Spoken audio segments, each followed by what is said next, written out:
토끼의 재판. 한 나그네가 산길을 가고 있었어.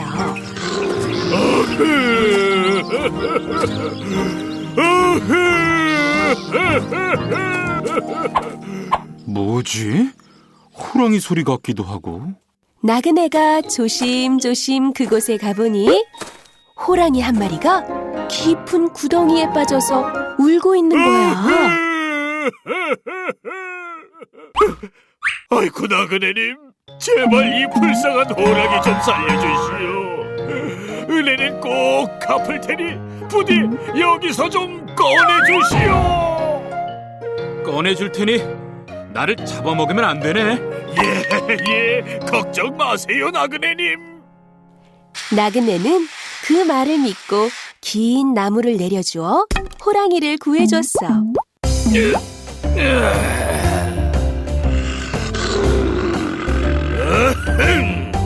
이제 살 것 같네. 온종일 갇혀 있었더니 배가 고픈데 널 잡아먹어야겠다. 네 이놈! 약속을 해놓고 이러는 법이 어디 있느냐? 약속은 무슨 약속? 이 몸이 배가 고파 안 되겠다. 호랑이의 뻔뻔스러움에 나그네는 어이가 없었어.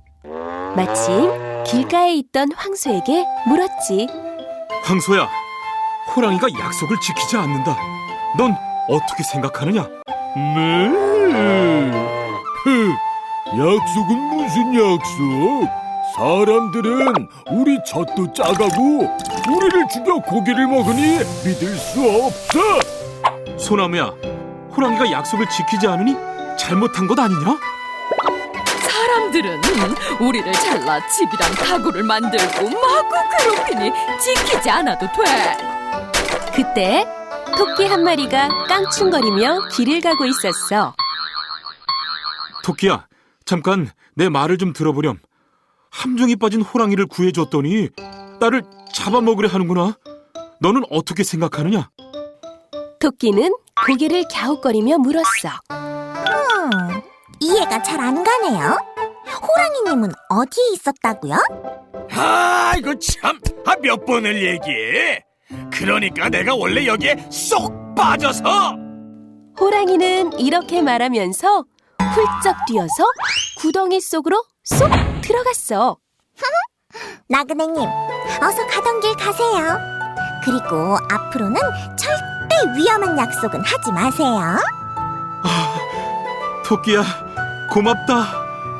나그네는 토끼에게 고맙다고 인사한 뒤 가던 길을 마저 갔어.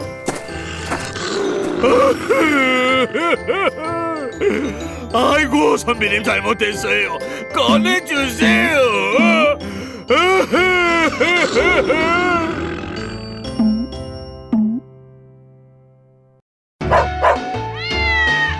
개와 고양이.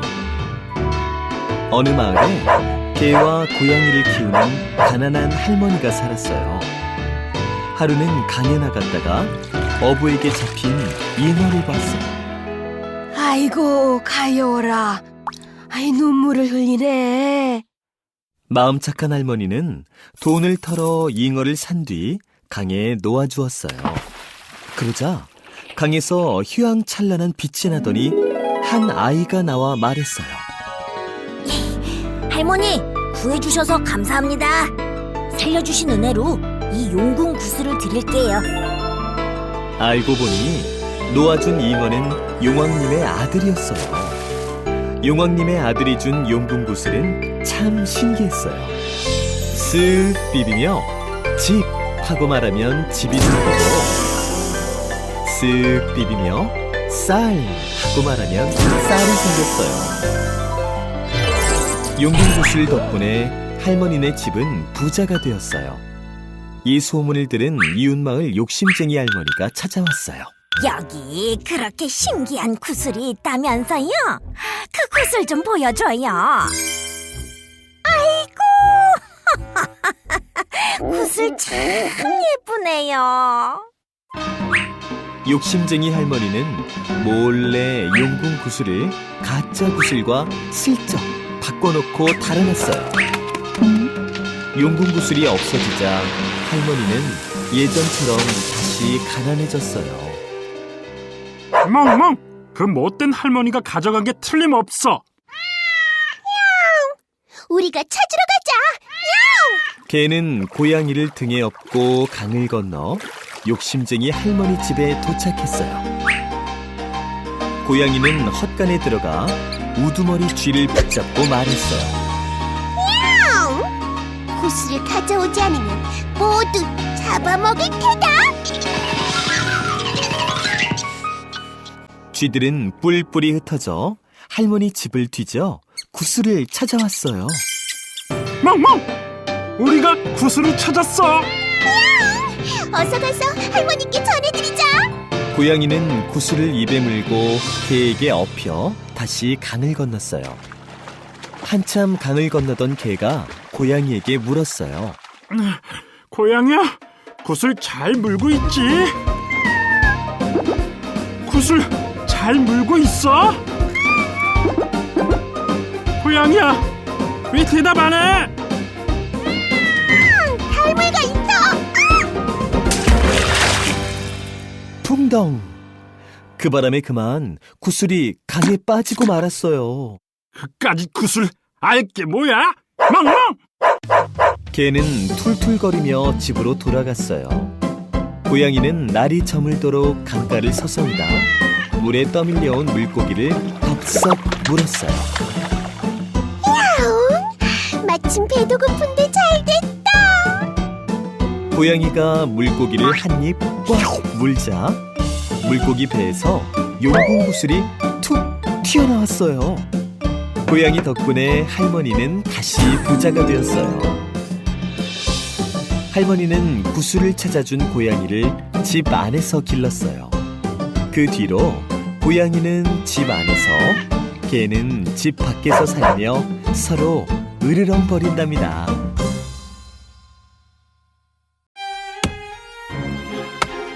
선녀와 나무꾼.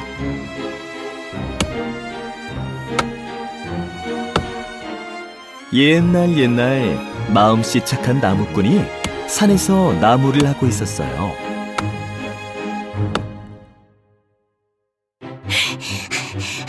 나무꾼님, 살려주세요. 사냥꾼이 쫓아와요. 어서 이곳에 숨으렴. 여기 사슴 한 마리 뛰어오는 거 못 봤어? 저쪽으로 가는 걸 보긴 했소만. 사냥꾼이 멀리 갔으니 이제 나오렴. 사슴은 나무꾼을 데리고 작은 연못이 있는 곳으로 갔어요. 이곳은 선녀들이 목욕하는 곳이에요. 날개 옷을 하나 숨기면 선녀와 결혼할 수 있어요. 하지만 아이 셋을 낳을 때까지 절대 옷을 주지 마세요. 날이 어두워지자 나무꾼은 몰래 연못 근처로 갔어요. 사슴의 말대로 아름다운 선녀들이 목욕을 하고 있었어요. 옳지. 저 옷들 중에 하나를 숨겨야겠다. 나무꾼은 선녀들의 목욕이 끝나기를 숨어서 기다렸어요. 목욕을 마친 선녀들이 하늘로 올라가는데 한 선녀만 남았어요. 어머, 내 날개 옷이 없어졌어. 날개 옷은 저에게 있어요. 부디 제 아내가 되어주세요. 선녀는 어쩔 수 없이 나무꾼의 아내가 되었어요. 예쁜 아이도 둘이나 낳았답니다.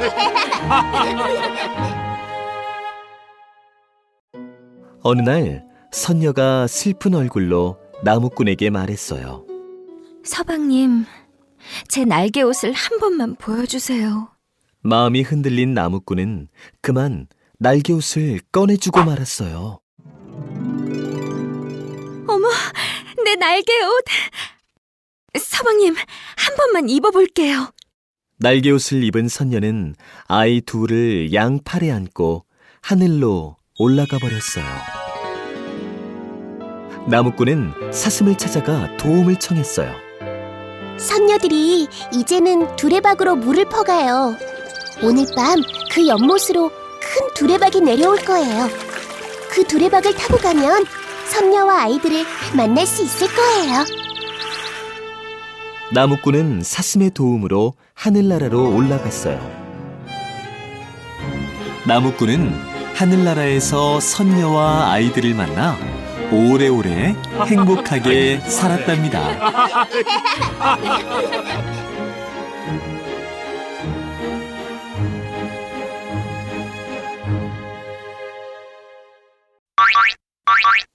멸치의 꿈. 옛날 아주 먼 옛날에 700살이 넘은 멸치가 이상한 꿈을 꾸었단다. 갑자기 하늘 위로 휙 올라갔다가 땅으로 뚝 떨어지고 흰 구름이 뭉게뭉게 피어나더니 눈이 펑펑 쏟아졌지.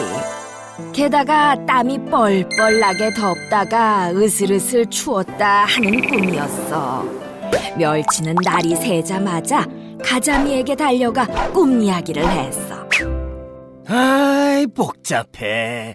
도대체 이게 무슨 꿈이야? 가만히 있어 보게.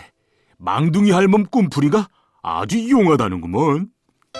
마음 착한 가자미가 망둥이 할멈을 찾아 나섰어. 며칠 후 가자미가 망둥이 할멈과 함께 멸치를 찾아왔어. 망둥이 할멈은 큰 눈을 굴리며 생각하더니 무릎을 탁 치며 말했지. 오호라! 이건 필시 용꿈이라네. 멸치 자네가 용이 되어 하늘로 승천하는 꿈이지. 내가 용이 된다고? 하늘로 올라갔다 내려갔다 하는 것은 용이 아니고서는 할 수 없는 일이지. 게다가 용이 조화를 부리면 눈이 오고 그러면 더웠다 추웠다 하는 게 당연한 이치 아니겠는가? 여보게들 들었나? 내가 용이 될 몸이라네. 한껏 기분이 좋아진 멸치는 망둥이 할멈에게 맛있는 음식을 대접했어. 먼 길을 헤엄쳐 망둥이를 데려온 가자미는 까맣게 잊고 말이야. 말도 안 돼. 멸치가 용이 된다고? 딱 보니 어부에게 잡히는 꿈이네 뭘. 하늘로 올라갔다 땅으로 떨어졌다니까. 낚싯줄에 걸렸으니까 하늘로 휙 올라갔다가 땅으로 뚝 떨어졌겠지. 아이, 구름이 피어나고 흰 눈이 펄펄 내렸다고. 반찬에 쓰려고 석쇠에 올려 연기가 났겠지. 하얀 눈은 간을 맞추려고 소금을 뿌린 거야. 아이, 그럼 더웠다 추웠다 한 건 뭐야? 잘 익으라고 부채질한 거야. 가자미의 꿈풀이에 멸치 얼굴이 푸르락해졌어. 이리 천하의 고이한 놈이 있나? 멸치는 가자미의 뺨을 힘껏 때렸어. 어찌나 세게 때렸던지 가자미 눈이 획 돌아갔지. 옆에 있던 낙지와 꼴뚜기는 슬그머니 눈을 빼서 꽁무니에 감췄어. 그 모습을 보고 배꼽이 빠져라 웃던 새우는 지금처럼 허리가 꼬부라지고 펄쩍펄쩍 뛰어서 도망가던 망둥이는 지금처럼 뛰는 물고기가 되었단다. 은혜 갚은 까치. 옛날 옛적 한 선비가 과거를 보러 한양으로 가고 있었어요. 아니, 저런 불쌍한... 선비는 얼른 활을 겨누어 단발에 구렁이를 쏘아 죽이고 새끼 까치들을 구해주었어요. 선비는 다시 서둘러 길을 떠났지만 어느 틈에 캄캄한 밤이 되었어요. 선비는 길을 잃고 한참 동안 헤매다 집 한 채를 발견했어요. 계시오? 산속에서 길을 잃어 그러니 하룻밤 묵어가도 되겠어? 되고 말고요. 이 산중에는 다른 집이 없으니 어서 안으로 드시지요. 선비는 그 집으로 들어가 여인이 차려준 저녁을 맛있게 먹었어요. 그리고는 자리에 누웠어요. 하루 종일 걸어서 몹시 피곤했는지 금세 골아떨어졌지요. 얼마나 잤을까요? 선비는 갑자기 숨이 막히고 온몸이 답답해서 잠에서 깨고 말았어요.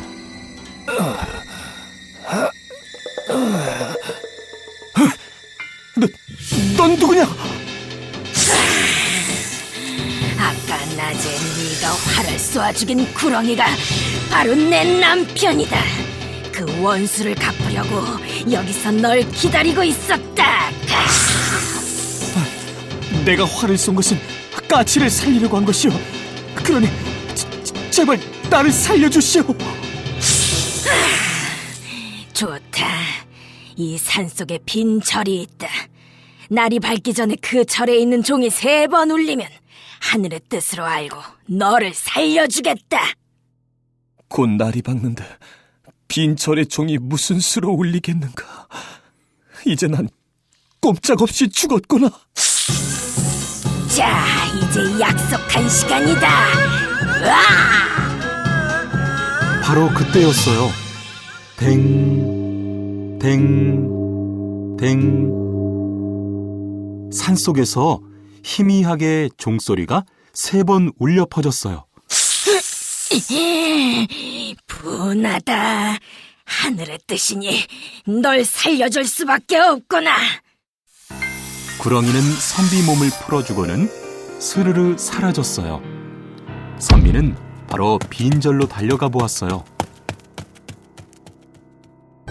내가 새끼를 살려준 은혜를 갚은 게로구나.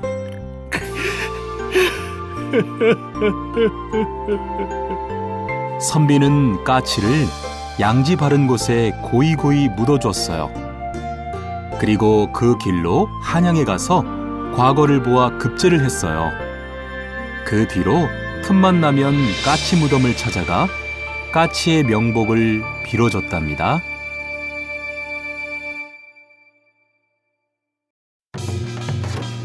흥부, 놀부. 옛날에 욕심쟁이 형 놀부와 착한 동생 흥부가 살았어요.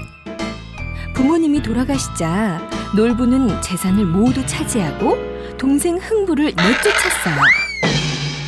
이제 여기는 내 집이니 썩 나가거라. 오두막으로 쫓겨난 흥부는 늘 가난했어요. 형님, 보리쌀 한 대만 빌려주세요. 우리 먹을 것도 없는데 무슨? 야따! 보리쌀 대신 밥 주걱이나 받아라. 흥부는 뺨에 붙은 밥풀을 떼어 먹으며 터덜터덜 집으로 돌아왔어요. 어느 봄날 커다란 구렁이 한 마리가 흥분의 처마에 있던 제비집을 덮쳤어요. 이를 본 흥부가 막대기로 구렁이를 쫓아주었죠. 그런데 새끼 제비 한 마리가 땅에 떨어져 다리가 부러지고 말았어요. 이런 불쌍해라. 얼른 고쳐주마. 흥부는 붕대로 제비 다리를 잘 매주었어요. 이듬해 봄, 흥분의 집에 제비 한 쌍이 날아왔어요. 옳지. 너는 작년에 다리가 부러진 녀석이구나. 제비가 박씨를 떨어뜨리자 흥부는 담 밑에 박씨를 심었어요. 가을이 되자 지붕 위에 커다란 박이 주렁주렁 열렸어요. 아버지, 이리 좀 나와보세요. 박이 지붕에 가득해요. 어서 박을 타서 속을 끓여 먹자꾸나. 흥분의 식구는 톱을 빌려서 박을 타기 시작했어요. 톱질하세, 톱질하세, 슬근슬근 톱질하세. 아니, 이게 웬 쌀이야? 두 번째 박에서는 금은 보화와 비단이, 세 번째 박에서는 목수들이 나와 기와집을 지어주었어요. 아니, 이게 웬일인가? 아이고, 경사 났네. 경사 났어.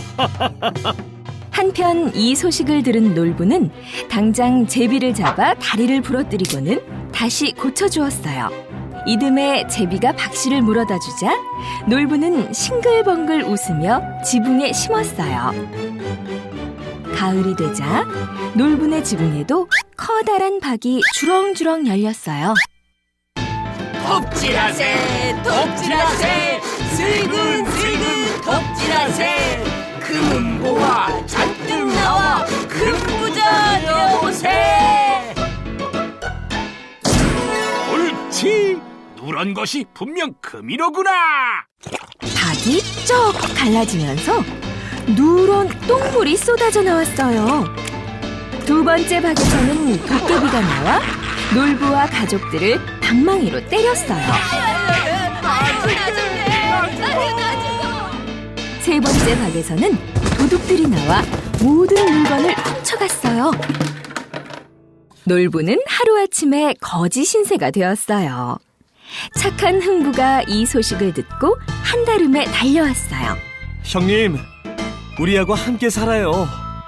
놀부는 잘못을 크게 뉘우치고 흥부와 사이좋게 살았답니다.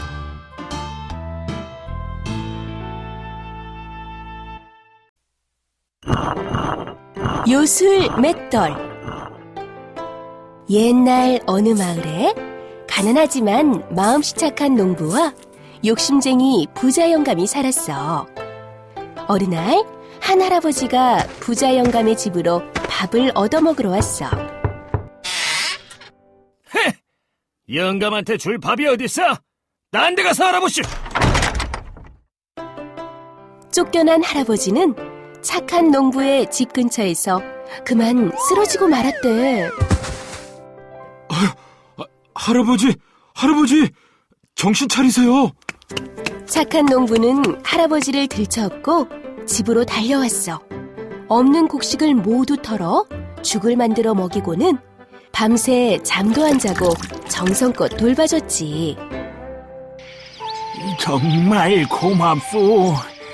가진 거라고는 이 맷돌밖에 없으니 이거라도 받으시오. 할아버지는 맷돌을 주고는 바람같이 가버렸어. 착한 농부는 빈 맷돌을 슬슬 돌리면서 혼잣말을 했지. 맷돌에서 쌀이나 술술 나오면 얼마나 좋을까. 그러자 맷돌에서 정말로 쌀이 술술 쏟아져 나오는 게 아니겠어? 아니, 이게 웬일이야? 착한 농부가 옷 나와라. 하면 옷이 나오고 돈 나와라. 하면 돈이 나오는 거야. 우와, 이거 요술 맷돌이로구나. 경사 났네. 경사 났어. 요술 맷돌 덕분에 부자가 된 착한 농부는 큰 잔치를 벌였어. 그 소문을 듣고 욕심쟁이 부자 영감이 착한 농부 집에 찾아갔어. 오호, 이게 바로 요술 맷돌이구나. 아무도 없는 곳으로 가서 나 혼자만 써야겠다. 부자 영감은 맷돌을 안고 멀리 도망갔어. 아무도 찾지 못하는 먼 곳으로 도망가려고 배를 타고 바다로 나갔지. 자, 어디 한번 돌려볼까? 옳지, 소금이 좋겠다. 수리수리 소금 나와라. 그러자 돈보다 귀하고 쌀보다 비싼 소금이 줄줄 흘러나왔어. 조그만 배에 소금이 점점 산더미처럼 쌓이기 시작했지. 이제 나는 큰 부자다. 부자 영감은 자꾸 맷돌을 돌렸어. 그러다 배가 무거워져 그만 바다 밑으로 가라앉고 말았지.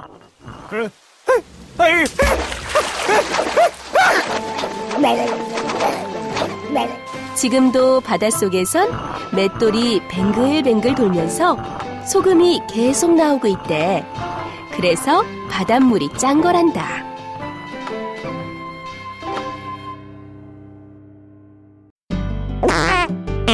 며느리 방귀는 복방귀. 옛날 어느 부잣집에 갓 시집온 새색 씨가 있었어요. 우리 며느리는 얼굴도 예쁘지만 마음도 참 곱지. 아휴, 복덩이가 들어왔어요. 그런데 날이 갈수록 새색 씨 얼굴이 누렇게 변하기 시작했어요. 아가야, 얼굴색이 안 좋구나. 어디 아픈 게냐? 아버님, 제가 방귀를 못 뀌어서 그렇습니다. 이제 그까짓 방귀야 뀌면 되지. 마음 놓고 뀌거라. 아버님, 사실은 제 방귀가 엄청 센 방귀라서요. 그럼 아버님은 문고리를 잡고 계시고 어머님은 가마솥을 잡고 계세요. 서방님, 기둥을 꼭 붙잡으세요. 이거 얼마나 세길래? 며느리가 아랫배에 끙 하고 힘을 모으자 뿡뿡 뿡뿡 천둥 같은 방귀가 터져 나왔어요. 이어서 빵빵 빵빵 태풍 같은 방귀 바람이 휙휙 불었죠. 그 바람에 시아버지는 마당으로 나가 떨어지고 시어머니는 슝슝 날아가고 신랑은 기둥을 잡고 뱅글뱅글 돌았어요. 참았던 방귀를 끼니 시원하다. 며느리의 얼굴이 다시 예전처럼 고와졌어요. 하지만 놀란 식구들은 얼굴이 새파랗게 질렸지요. 얘야, 방귀 2번만 뀌었다간 큰일 나겠구나. 아이고, 영감, 저런 며느리를 두었다가는 집안이 망하겠어요. 아이고, 안 되겠다, 아가야. 네 방귀 무서워서 같이 못 살겠으니 친정으로 돌아가거라. 내가 데려다 주마. 며느리는 눈물을 흘리며 시어머니와 신랑에게 인사를 했어요. 두 사람이 산고개를 넘을 때였어요.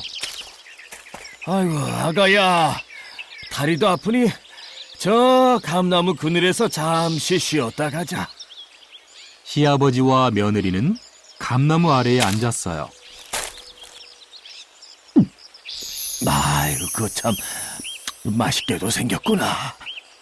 아버님, 제가 따드릴 테니 저쪽에 피해 계세요. 뿡뿡뿡뿡 천둥 같은 방귀 소리가 하늘 위로 울려 퍼지자 대롱대롱 매달려 있던 감들이 우르르 떨어졌죠.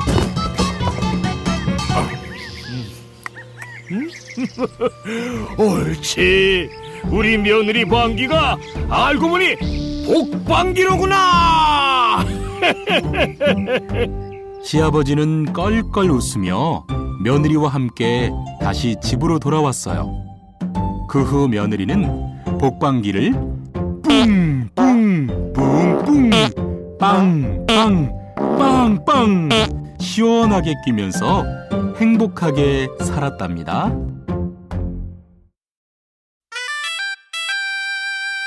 똥꼬로 나팔 부는 호랑이. 옛날에 나팔을 잘 부는 아저씨가 살았어요. 어느 날 잔치집에 다녀온 아저씨가 언덕을 넘을 때였어요. 술 너무 많이 마셨나? 머리가 어지러지는데 잠시 쉬었다 가야겠다. 나무 밑에서 쉬던 아저씨는 그만 스르르 잠이 들고 말았어요.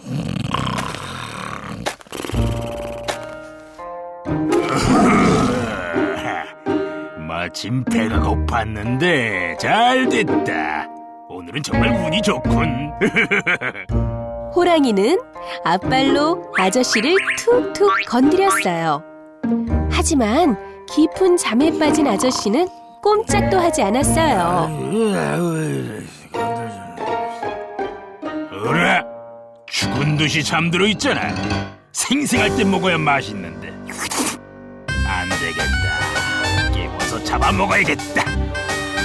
호랑이는 냇가로 가서 꼬리에 물을 흠뻑 적셔왔어요.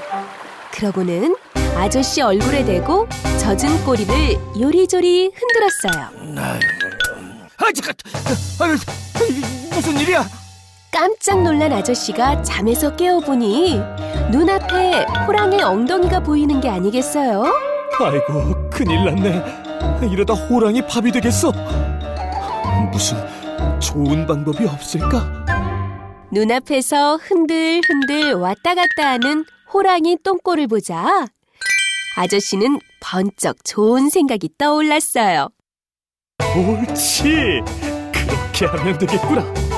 아저씨는 두 손으로 나팔을 잡고 있는 힘껏 호랑이 똥꼬에 콱 박았어요. 아이고, 내 똥꼬야, 내 똥꼬. 아이고, 호랑이 달려. 호랑이가 나팔을 빼내려고 이리저리 뒹굴뒹굴 해보았지만 깊이 박힌 나팔은 빠지지 않았어요. 그때부터 호랑이가 방귀를 낄 때마다 빵빵빵 빠라빵빵 나팔 소리가 울려 퍼졌대요. 바로 호랑이가 똥꼬로 나팔 부는 소리랍니다.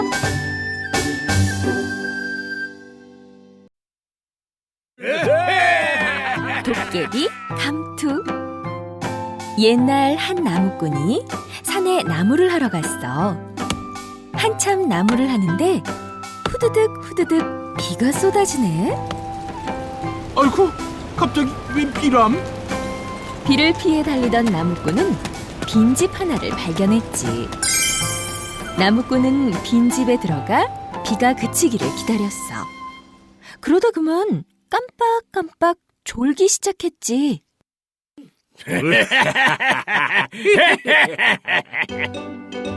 아니, 이게 무슨 소리지? 나무꾼은 허둥지둥 다락으로 숨었어.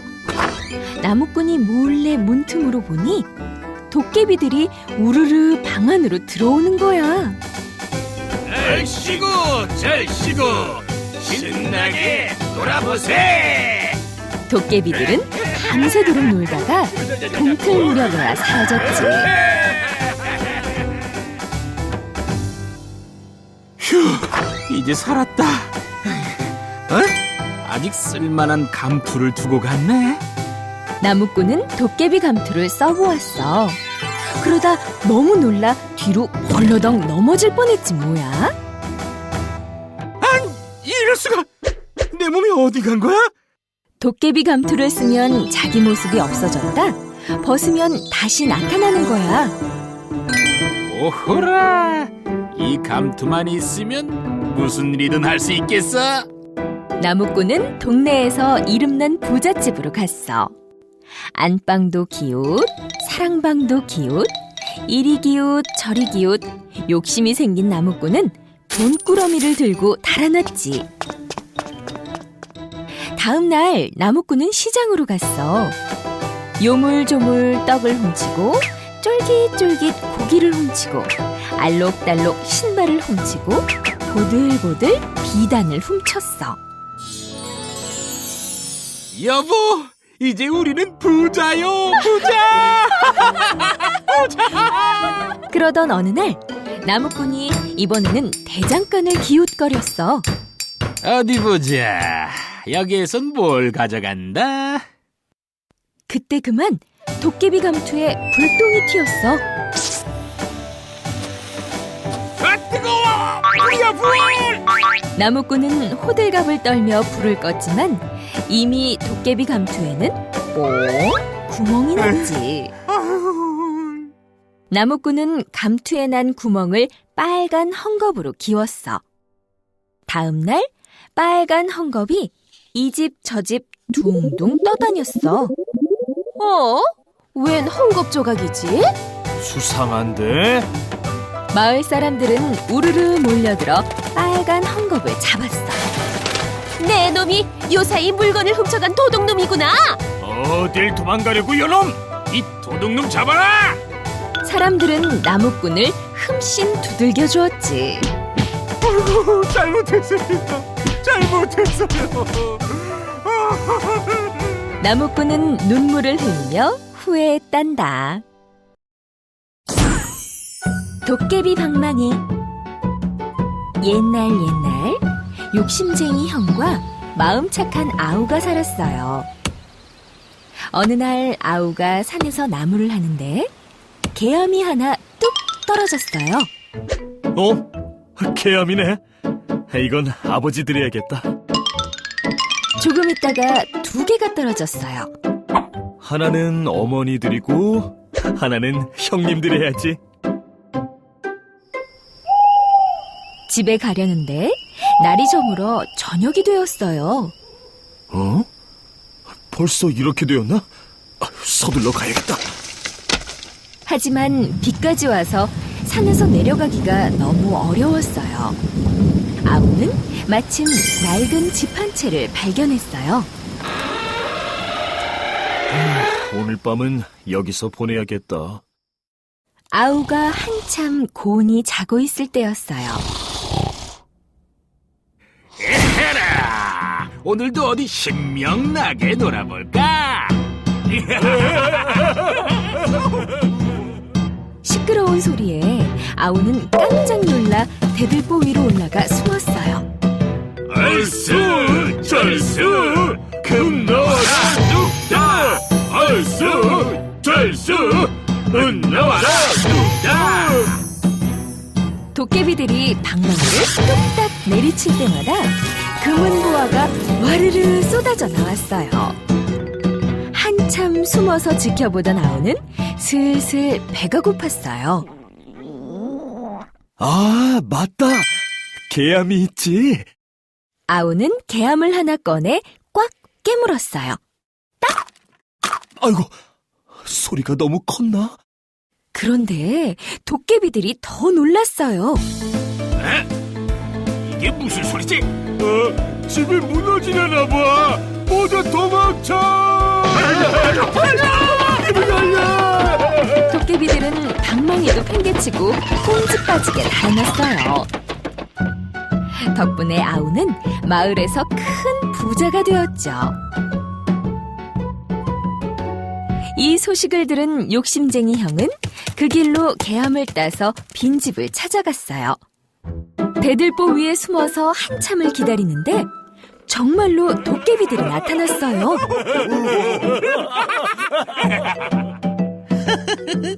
이제 나도 큰 부자가 되겠구나. 형은 기회를 보다가 개암을 꺼내 꽉 깨물었어요. 그놈이 또 왔다. 저 위에 있다. 이번에도 속을 줄 알고. 이게 아닌데. 도깨비들은 대들보 위에 숨어있던 형을 찾아냈어요. 그리고는 떡떡 밤새 형의 볼기를 찾답니다. 아이고.